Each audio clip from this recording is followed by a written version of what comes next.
The marble floor was cold against Marcus Holloway's cheek.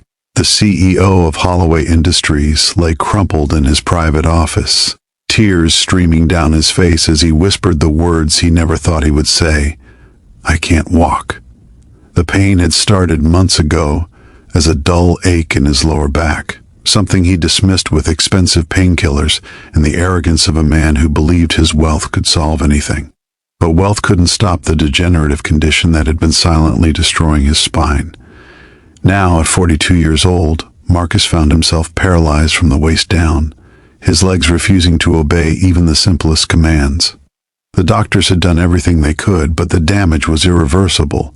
His empire, built on ruthlessness and ambition, suddenly felt meaningless as he stared at the ceiling of his corner office, unable to move, unable to stand, unable to be the man he once was. Marcus had spent his entire adult life climbing to the top, stepping on anyone who got in his way. He had fired thousands of employees without a second thought, closed divisions that didn't meet his profit margins, and treated human beings like numbers on a spreadsheet. His ex-wife had left him years ago, taking their daughter with her, tired of being married to a man who loved money more than his own family. His colleagues feared him, his employees despised him. And now, lying helpless on the floor, Marcus realized he was completely alone. If you believe in the power of kindness and second chances, please like this video, share with someone who needs hope today, and subscribe to Kindness. We share stories that remind us what truly matters. Also, tell us in the comments where you're watching from. We love hearing from you all around the world. The door to his office creaked open, and Marcus expected to see his assistant or perhaps one of the executives coming to gawk at his misfortune. Instead, an elderly man in a gray custodian uniform shuffled in, pushing a cleaning cart. It was Raymond, the night janitor, a man Marcus had never bothered to acknowledge in all the years he had worked in this building.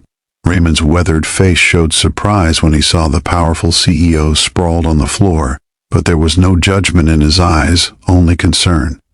Raymond moved slowly, his arthritic hands gripping the edge of his cart as he made his way over to Marcus. The CEO felt a wave of humiliation wash over him.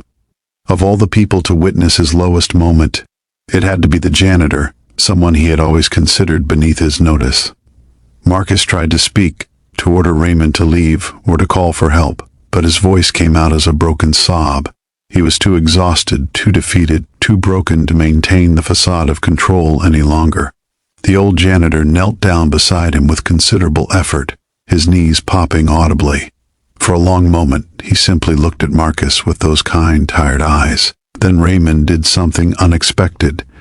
He placed a gentle hand on Marcus's shoulder and began to speak in a soft, steady voice.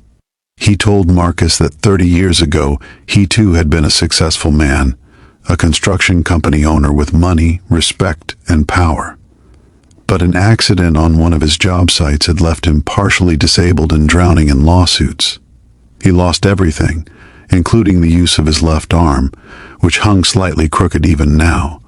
Raymond explained how he had fallen into despair, believing his life was over because he could no longer do the physical work he had always done. He had pushed everyone away, convinced that his worth was tied to his strength and his success. But then, Raymond said, a homeless woman outside a shelter had shared her last piece of bread with him when he had nowhere else to go. She had looked at him, broken and bitter, and told him something that changed everything. She said that a man's value isn't measured by what he can do with his body or how much money he has in his bank account, but by the kindness he shows to others when he has nothing left to give. Raymond's voice trembled slightly as he continued. He had spent the last 3 decades working as a janitor, not because he had to, but because he wanted to.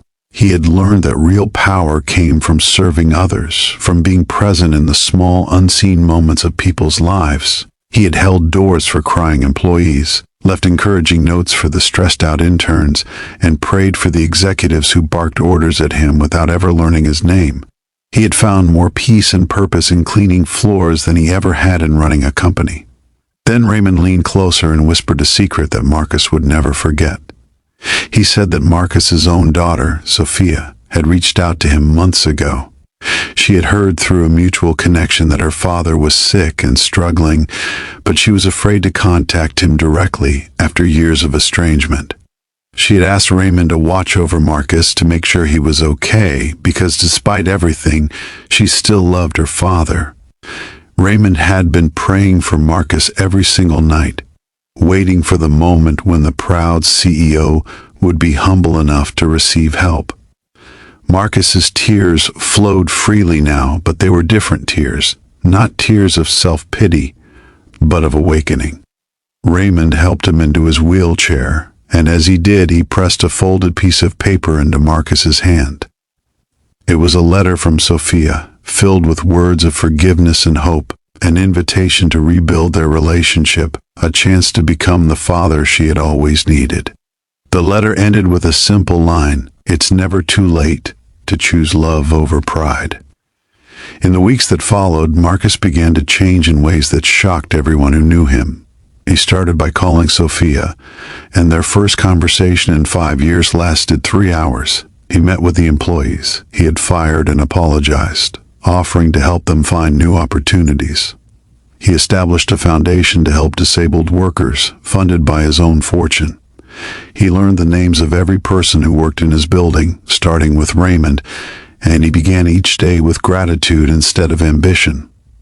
Marcus never walked again, but he discovered something far more valuable than his legs. He found that true strength comes not from standing above others, but from lifting them up from wherever you are. And he learned that sometimes the most powerful people in our lives are the ones we overlook, the quiet souls who see our worth even when we cannot see it ourselves. If this story touched your heart, please like this video and share it with someone who might need to hear this message today. Comment below and tell us, have you ever been helped by someone you underestimated? We read every single comment. Years later, Marcus would sit in his wheelchair at his daughter's wedding, surrounded by the people he had once ignored, and he would catch Raymond's eye across the room.